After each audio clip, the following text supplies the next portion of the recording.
ಸಂಭ್ರಮಾಚರಣೆ ಸಂದರ್ಭದಲ್ಲಿ ಆದಂತ ಕಾಲ್ತುಳಿತ 11 ಜನರ ಬಲಿ ಪ್ರಕರಣಕ್ಕೆ ಸಂಬಂಧಪಟ್ಟಂತೆ ಸರ್ಕಾರ ನುಣುಚಿಕೊಳ್ಳುವಂತ ಪ್ರಯತ್ನ ಮಾಡ್ತಾ ಇತ್ತು. ಆದ್ರೆ ಕಾಲ್ತುಳಿತದ ಕೇಸಲ್ಲಿ ಸರ್ಕಾರಕ್ಕೆ ಆರ್ಸಿಬಿ ಶಾಕ್ ಕೊಟ್ಟಿದೆ. ಕೋರ್ಟ್ನಲ್ಲಿ ಸರ್ಕಾರದ ವಿರುದ್ಧವೇ ಆರ್ಸಿಬಿ ಚಾರ್ಜ್ ಶೀಟ್ ಅನ್ನು ಫೈಲ್ ಮಾಡ್ತಾ ಇದೆ. ಅಂದ್ರೆ ವಿಧಾನಸೌಧದಿಂದ ಜನ ಬಂದಿದ್ದೇ ಕಾರಣ ಅಂತ ಹೇಳಿ ಆರೋಪಗಳನ್ನ ಮಾಡಲಾಗಿದೆ. ಸರ್ಕಾರ ಏನ್ ಹೇಳ್ತಾ ಇತ್ತು, ವಿಧಾನಸೌಧದ ಮುಂದೆ ಕಾರ್ಯಕ್ರಮ ಆಯಿತು, ಅಲ್ಲೇನು ಗಡಿಬಿಡಿ ಆಗ್ಲಿಲ್ಲ, ಕಾಲ್ತುಳಿತ ಸಂಭವಿಸಿಲ್ಲ, ಅವಘಡ ಆಗಲಿಲ್ಲ, ಸಾವು ನೋವುಗಳು ಆಗ್ಲಿಲ್ಲ, ಆಗಿದ್ದಲ್ಲಿ ಚಿನ್ನಸ್ವಾಮಿ ಸ್ಟೇಡಿಯಂ ಬಳಿಯಲ್ಲಿ. ಇದಕ್ಕೆ ಆರ್ಸಿಬಿ ಡಿಎನ್ಎ ಸಂಸ್ಥೆ ಹಾಗೇನೆ ಕೆಎಸ್ಸಿಎನೇ ಕಾರಣ ಅಂತ ಸರ್ಕಾರ ಹೇಳ್ತಾ ಇತ್ತು. ಇನ್ನು ಹೈಕೋರ್ಟ್ ಅಲ್ಲಿ ಸರ್ಕಾರದ ವಿರುದ್ಧವೇ ಆರೋಪಗಳನ್ನ ಮಾಡಲಾಗ್ತಿದೆ. ಆರ್ಸಿಬಿ ಡಿಎನ್ಎ ಹಾಗೂ ಕೆಎಸ್ಸಿಎ ಆರೋಪ ಮಾಡಿದೆ. ಸರ್ಕಾರವನ್ನೇ ಇಕ್ಕಟ್ಟಿಗೆ ಸಿಲುಕಿಸುವಂತ ಎಲ್ಲ ಪಾಯಿಂಟ್ಸ್ ಗಳನ್ನ ಆರ್ಸಿಬಿ ಡಿಎನ್ಎ ಕೆಎಸ್ಸಿಎ ಹೇಳ್ತಾ ಇದೆ.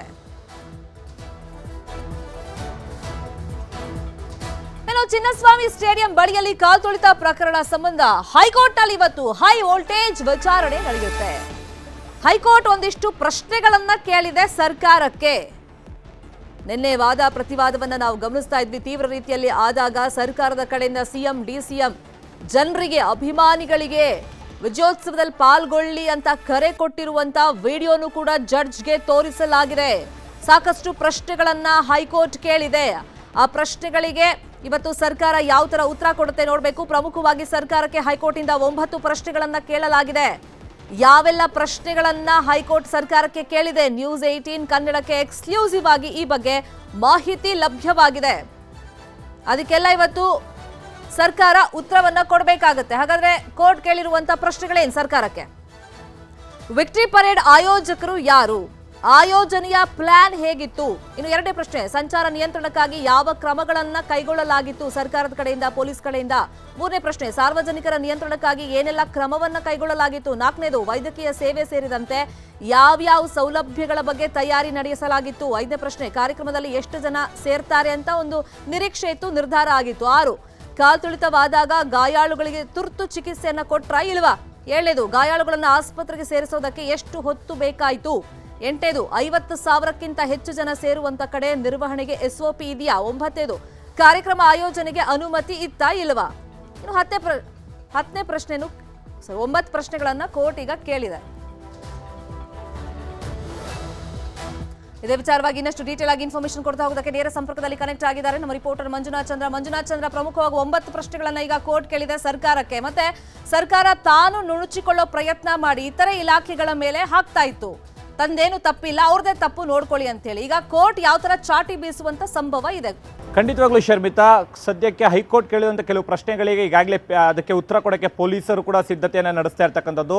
ಜೊತೆಗೆ ಪೊಲೀಸರ ಲೊಕೇಶನ್ ಅಂದರೆ ವಾಕಿಟಕಿ ಲೊಕೇಶನ್ ಹಾಗೂ ಪೊಲೀಸರ ನೆಟ್ವರ್ಕ್ ಒಟ್ಟಿಗೆ ಇರತಕ್ಕಂಥದ್ದು. ಜೊತೆಗೆ ಆ ಗೇಟ್ ಬಳಿ ಅಂದರೆ ಗೇಟ್ 8, 9, 12, 21 ಬಳಿ ಯಾವ ರೀತಿ ಭದ್ರತೆಯನ್ನು ನಿಯೋಜನೆ ಮಾಡ್ಕೊಂಡಿರ್ತಕ್ಕಂಥದ್ದು, ಪರ್ಮಿಷನ್ ಸಿಕ್ಕಿದೆಯಾ ಇಲ್ವೋ ಅನ್ನೋದಕ್ಕೆ ಒಂದು ಲೆಟರ್ ಆಗಿರ್ಬೋದು. ಮತ್ತು ಏನೊಂದು ಚಿನ್ನಸ್ವಾಮಿ ಸ್ಟೇಡಿಯಂನಲ್ಲಿ ರ್ಯಾಲಿಯನ್ನು ನಡೀತಾ ಇದೆ, ಅದಕ್ಕೆ ಹಿಂದಿನ ದಿವಸನೇ ಏನು ಪರ್ಮಿಷನ್ ತಗೊಂಡಿದ್ರು ಆ ಲೆಟರ್ಗಳನ್ನೆಲ್ಲವನ್ನೂ ಕೂಡ ಕೊಟ್ಟಿರ್ತಕ್ಕಂಥದ್ದು. ಅದರ ಜೊತೆಗೆ ಆ ಗೇಟ್ ಬಳಿ ಯಾವೆಲ್ಲ ಸಿಬ್ಬಂದಿಗಳಿದ್ರು, ಉಸ್ತುವಾರಿಯನ್ನು ಯಾರು ವಹಿಸಿದ್ರು ಅನ್ನೋ ರೀತಿಯಾಗಿ ಏನು ಹೈಕೋರ್ಟ್ಗಳು ಏನು ಕೆಲವು ಪ್ರಶ್ನೆಗಳನ್ನೇ ಕೇಳಿದೆ, ಅದೆಲ್ಲದಕ್ಕೂ ಕೂಡ ಉತ್ತರವನ್ನು ರೆಡಿ ಮಾಡಿರ್ಕೊಂಡು ಪ್ರಮುಖವಾಗಿ ಆ ಭದ್ರತೆ ನಿಯೋಜನೆ ಆಗಿದ್ದ ಪೊಲೀಸರು ಸ್ಥಳದಲ್ಲಿ ಇದ್ರಾ ಇಲ್ವಾ? ಯಾಕೆಂತ ಹೇಳಿದ್ರೆ ಹೆವಿ ಕ್ರೌಡೆಡ್ ಇರೋದ್ರಿಂದ ಆ ಪ್ರಶ್ನೆಗಳಿಗೆ ಈಗಾಗಲೇ ಉತ್ತರವನ್ನು ಕೊಟ್ಟಿರ್ತಾರೆ. ಯಾಕೆಂತ ಹೇಳಿದ್ರೆ 3 ಗಂಟೆ 4 ಗಂಟೆಗೆ ಏನೊಂದು ರ್ಯಾಲಿ ಫಿಕ್ಸ್ ಅಂದರೆ ಸ್ಟೇಡಿಯಂ ಬಳಿ ಜನ ಜಮಾಯಿಸಿದ್ರು, ಅಲ್ಲಿ ಭದ್ರತೆ ನಿಯೋಜನೆಗೊಳಗಂತ ಪೊಲೀಸರು ಅಲ್ಲಿ ಚೆದರಿಸ್ತಾ ಇದ್ರು, ಲಾಠಿ ಚಾರ್ಜ್ ಅನ್ನು ಕೂಡ ಮಾಡ್ತಾ ಇದ್ರು. ಯಾಕೆಂತ ಹೇಳಿದ್ರೆ ಕ್ರೌಡ್ ಜಾಸ್ತಿ ಆಗಿತ್ತು, ಲಕ್ಷಗಟ್ಟಲೆ ಆರ್ಸಿಬಿ ಅಭಿಮಾನಿಗಳು ಬಂದು ಗೇಟ್ ಬಳಿ ಒಳಗಡೆ ನುಗ್ಗಲು ಪ್ರಯತ್ನ ಕೂಡ ಪಡ್ತಾ ಇರ್ತಕ್ಕಂಥದ್ದು. ಅದರ ಜೊತೆಗೆ ಪ್ರಮುಖವಾಗಿ ಪೊಲೀಸರು ಸ್ಥಳದಲ್ಲೇ ಇದ್ದು ಎಲ್ಲವನ್ನು ಕೂಡ ಸಿಬ್ಬಂದಿ ಅಧಿಕಾರಿಗಳು ಭದ್ರತೆ ಇದ್ದಾಗ ಏನೆಲ್ಲ ಮಾಡ್ತಿದ್ರು ಅನ್ನೋ ರೀತಿಯಲ್ಲಿ ಎಲ್ಲದಕ್ಕೂ ಕೂಡ ಉತ್ತರವನ್ನು ಕೊಡ್ತಾ ಇರ್ತಕ್ಕಂಥದ್ದು. ಪ್ರಮುಖ ಅಂಶವಾಗಿ ಪ್ರತಿ ಸಾವು ಅಂದರೆ ಗೇಟ್ ಬಳಿ ಎಷ್ಟು ನಿಮಿಷಕ್ಕೆ ಮೊದಲ ಸಾವು ಎಷ್ಟು ನಿಮಿಷಕ್ಕೆ ಆಯಿತು, ಅದಾದ ಮೇಲೆ ಎಷ್ಟು ನಿಮಿಷಗಳಾದಮೇಲೆ ಮತ್ತೊಂದು ಸಾವು ಆಯಿತು. ಯಾಕಂತ ಹೇಳಿದ್ರೆ ಪೊಲೀಸರು ಉಲ್ಲೇಖಿಸಿದಂತೆ 3 ಗಂಟೆ 40 ನಿಮಿಷಕ್ಕೆ ಮೊದಲ ಸಾವು ಆಗುತ್ತೆ ಗೇಟ್ ಬಳಿ. ಅದಾದ ಮೇಲೆ 8 ನಿಮಿಷಕ್ಕಿಂತ 8 ರಿಂದ 5 ನಿಮಿಷ ಒಳಗಡೆಗೆ ಕಂಪ್ಲೀಟಾಗಿ 11 ಜನ ಸಹ ಸುಮಾರು 1 ಅವರ್ ಒಳಗಡೆಗೆ ಮೃತಪಟ್ಟಿರ್ತಕ್ಕಂಥದ್ದು ಕೂಡ ದೃಢಪಡಿಸಿರ್ತಕ್ಕಂಥದ್ದು. ಬೋರಿಂಗ್ ಆಸ್ಪತ್ರೆಯಲ್ಲಿ ಎಷ್ಟು ಗಂಟೆಗೆ ಬ್ರಾಡ್ ಡೆಡ್ ಅಂತ ಕೂಡ ಡಿಸೈಡ್ ಮಾಡ್ತಾರೆ, ಅಥವಾ ಟ್ರೀಟ್ಮೆಂಟ್ ಅಲ್ಲಿ ಚಿಕಿತ್ಸೆ ಪಡಿಬೇಕಾದ್ರೆ ಮೃತಪಟ್ಟಿರ್ತಕ್ಕಂಥ ಎಲ್ಲವನ್ನು ದಾಖಲಾತಿಗಳನ್ನು ಕೂಡ ಈಗಾಗಲೇ ರೆಡಿ ಮಾಡಿಕೊಂಡು ಹೈಕೋರ್ಟ್ಗೆ ಕೊಡಲು ಪೊಲೀಸರ ಸಿದ್ಧತೆಯನ್ನು ಕೂಡ ಮಾಡ್ಕೊಂಡಿರ್ತಕ್ಕಂಥದ್ದು. ಶರ್ಮಿತಾ, ನೋಡೋಣ ವಿಚಾರಣೆ ಸಂದರ್ಭದಲ್ಲಿ ಕೋರ್ಟ್ಗೆ ಸರ್ಕಾರ ಏನು ಉತ್ತರ ಕೊಡುತ್ತೆ ಅಂತ. Thank you so much Manjunath Chandra, ಈ ಕ್ಷಣದ ಮಾಹಿತಿಯನ್ನು ಕೊಟ್ಟಿದ್ದಾರೆ. ಆರ್ಸಿಬಿ ವಿಜಯೋತ್ಸವ ಸಂದರ್ಭದಲ್ಲಿ ಆದಂತಹ ಕಾಲ್ತುಳಿತ ಜೊತೆಗೆ 11 ಜನರ ಜೀವ ಹಾನಿ ಏನಾಗಿತ್ತು, ಇದರ ವಿವರಣೆಯನ್ನ ಕಾಂಗ್ರೆಸ್ನ ಹೈಕಮಾಂಡ್ಗೆ ಕೊಡೋದಕ್ಕೆ ಸಿಎಂ ಹಾಗೇನೆ ಡಿಸಿಎಂ ದೆಹಲಿಗೆ ಪ್ರಯಾಣವನ್ನ ಬೆಳೆಸಿದ್ದಾರೆ.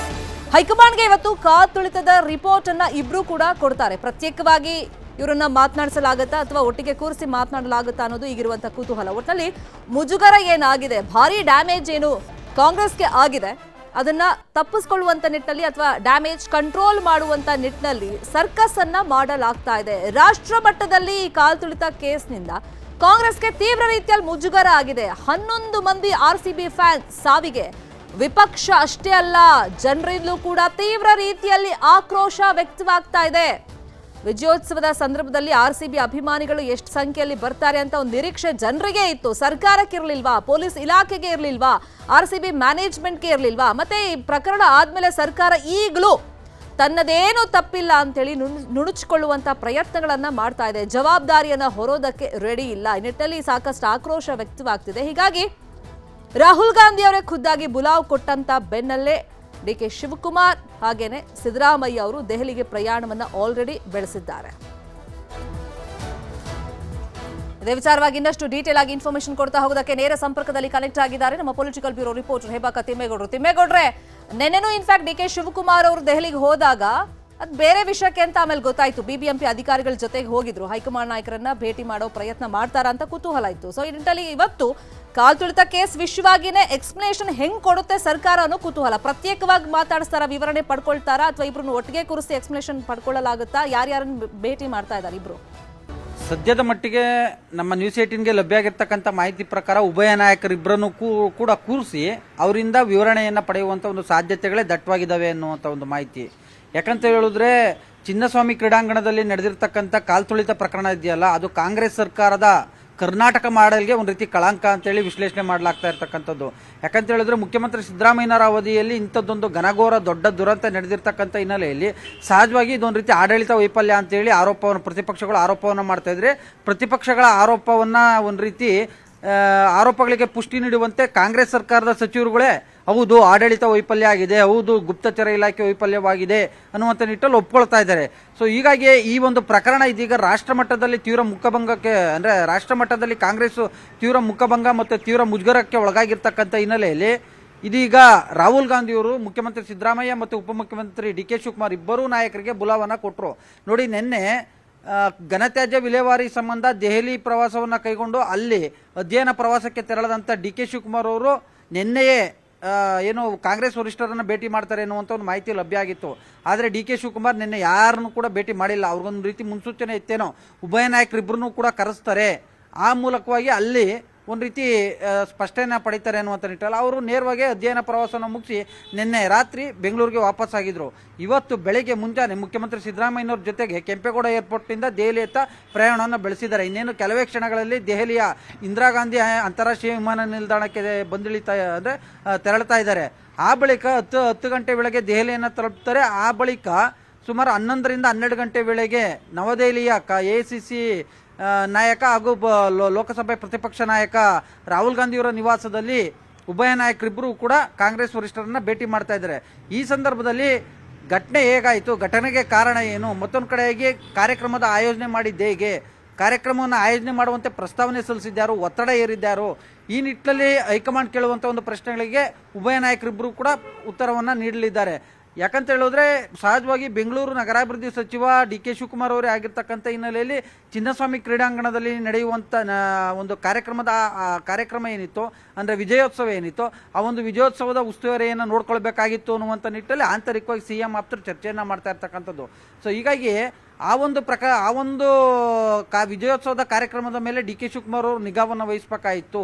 ಆದರೆ ಅವರು ಕನಕಪುರದಿಂದ ನೇರವಾಗಿ HAL ಏರ್ಪೋರ್ಟ್ಗೆ ತೆರಳಿ ಅಲ್ಲಿ ವೆಲ್ಕಮ್ ಮಾಡಿ ಆ ಬಳಿಕ ಒಂದು ರೀತಿ ಎಸ್ಕಾರ್ಟ್ ಮಾಡ್ಕೊಂಡು ಬಂದಿದ್ದು ಪ್ರತಿಪಕ್ಷಗಳ ಒಂದು ಲೇವಡಿಗೂ ಕೂಡ ಕಾರಣವಾಗಿರ್ತಕ್ಕಂಥ ಹಿನ್ನೆಲೆಯಲ್ಲಿ ಇದೀಗ CM ಮತ್ತು DCM ಯಾವ ರೀತಿಯಾಗಿ ಅಂದರೆ ಈ ಒಂದು ಪ್ರಕರಣವನ್ನು ನಂದೇನು ತಪ್ಪಿಲ್ಲ ಅನ್ನುವಂಥ ನಿಟ್ಟಿನಲ್ಲಿ DK ಶಿವಕುಮಾರ್ ಈಗಾಗಲೇ ಒಂದು ರೀತಿ ಆಂಟಿಸಿಪೇಟ್ ಬೇಲ್ ಕ್ಲೈಮ್ ಮಾಡಿದಂತೆ ಅವರು ಹೇಳ್ತಾ ಬಂದಿದ್ದಾರೆ, ನಂದೇನು ಪಾತ್ರ ಇಲ್ಲ, ನಾನು ಬೆಂಗಳೂರು ಇನ್ಚಾರ್ಜ್ ಮಿನಿಸ್ಟರ್ ಆಗಿ ನಾನು ಏರ್ಪೋರ್ಟ್ಗೆ ಹೋಗಿ ವೆಲ್ಕಮ್ ಮಾಡಿದೆ ಅನ್ನುವಂಥ ನಿಟ್ಟಲ್ಲಿ. ಇತ್ತ ಮುಖ್ಯಮಂತ್ರಿ ಸಿದ್ದರಾಮಯ್ಯನವರು ನನಗೆ ಮುನ್ಸೂಚನೆ ಗೊತ್ತಿದ್ರೆ ನಾನು ಕಾರ್ಯಕ್ರಮಕ್ಕೆ ಅನುಮತಿಯನ್ನೇ ಕೊಡ್ತಾ ಇರಲಿಲ್ಲ ಅನ್ನುವಂಥ ನಿಟ್ಟಲ್ಲಿ.